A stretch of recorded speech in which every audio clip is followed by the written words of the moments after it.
আকাশটা দেখো, মনে হচ্ছে যেন এক্ষুনি ভেঙে পড়লো বলে। কিন্তু এই মেঘ দেখা সত্ত্বেও আমরা আজকে বেরিয়েছি ফুচকা খেতে। বহুদিন হয়ে গেল আমরা ফুচকা খাই না। এই রাস্তায় যাওয়ার পথে পড়বে বোলপুরের রামকৃষ্ণ মঠ। আজকে ভালো করে দেখাতে পারলাম না, অন্য একদিন তোমাদের নিয়ে আসবো। এই যে ভীষণ সুন্দর করেছে ভেতরটা। বেশ রাস্তাঘাট দেখতে দেখতে চলে এলাম ফুচকার দোকানে। মনে মনে হয়তো জানো তো যে কি জানি কোথাকার জল মিশিয়েছে, তা সত্ত্বেও এই জলটা দেখলে জিভ দিয়ে জল আসে। ফুচকাটা অসম্ভব সুন্দর বানিয়েছিল। আসলে বহুদিন পর খাচ্ছি তো, ওই জন্য আরও বেশি ভালো লেগেছে। রাতের ডিনারটা চট করে বানিয়ে নিই। আজকে একটু চিলি চিকেন বানাবো। এক তো রান্নাটা খুব চটজলদি হয় আর খেতেও সবার ভালো লাগে।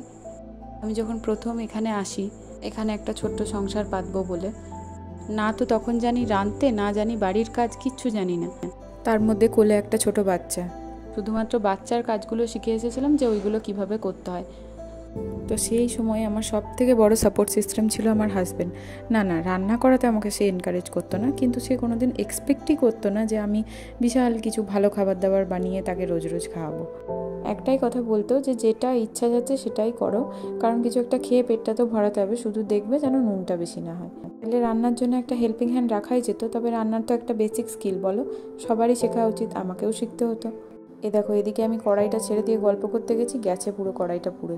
তো সত্যি সেই দিনকার কথাগুলো যখন মনে করি তখন দেখি যে কতদিনই এমন হয়েছে যে এমন অখাদ্য রান্না করেছি নিজে খেতে পাচ্ছি না, কিন্তু ও কোনোদিন বলেনি যে না আমি খেতে পাচ্ছি না বা আমার খুব অসুবিধা হচ্ছে, বরঞ্চ বলেছে না ঠিক আছে, ভালোই তো হয়েছে। তবে রান্না করব তখন জানার জন্য হয় বাড়িতে ফোন করতাম, আর না হলে আমার যে ওপরে বৌদি আছে যাদের বাড়িতে আমরা ভাড়া থাকি, সেই বৌদি আমাকে রেসিপি বলে দিত কিংবা কিভাবে মাছ ভাজতে হয় শিখিয়ে দিত। শুধুমাত্র রান্না বলে নয়, যে কোনো জিনিসই শিখতে গেলে ভুল হয়, কিন্তু সেই সময় যদি পারিপার্শ্বিক পরিবেশটা সাপোর্টিভ না হয় তাহলে খুব মুশকিল হয়ে যায়। শেখার জার্নিটা আরও অনেক বেশি কঠিন হয়ে যায়। আজকে যদি আমি আমার নিজের রান্নার রিভিউ দিতে বসি তাহলে মোটামুটি খারাপ হয় না, খাওয়া যায় আর কি। তো সেই দিন যে মানুষটা আমার হাতের অখাদ্য রান্নাগুলো হাসি মুখে খেয়ে নিয়েছিল, সেই মানুষটাকে আমি আজকে সবসময় চেষ্টা করি সুন্দর ভালো করে পরিপাটি করে রান্না করে খাওয়ানোর। জানি না কতটা পেরে উঠি, তবে চেষ্টা আমি করি। গল্প করতে করতে চিলি চিকেনটাও করে ফেলেছি। এবার একটু ওই ধুয়ে মুছে নিলাম, যেহেতু চিকেন হয়েছিল। বলেই তো তোমাদেরকে আমাদের একটু ছোঁয়া নাড়া ঠেকা এই জিনিসগুলো করতে হয়। এবার দেখো একটু চাউমিন বানাবো।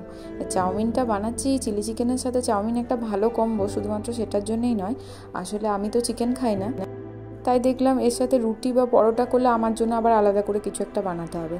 চাউমিনটা বানালে আমি চাউমিনটাও খেতে পারবো। সাথে যেহেতু চিলি চিকেন আছে, খুব একটা আহামরি করে কিছু বানাবো না, ওই একটু পেঁয়াজ গোলমরিচ দিয়েই বানাবো। এদিকে আমাদের ডিনার রেডি হয়ে গেছে, চাউমিন আর চিলি চিকেন। আজ তাহলে এখানেই শেষ করলাম, পরে আবার একদিন দেখা হবে। টাটা।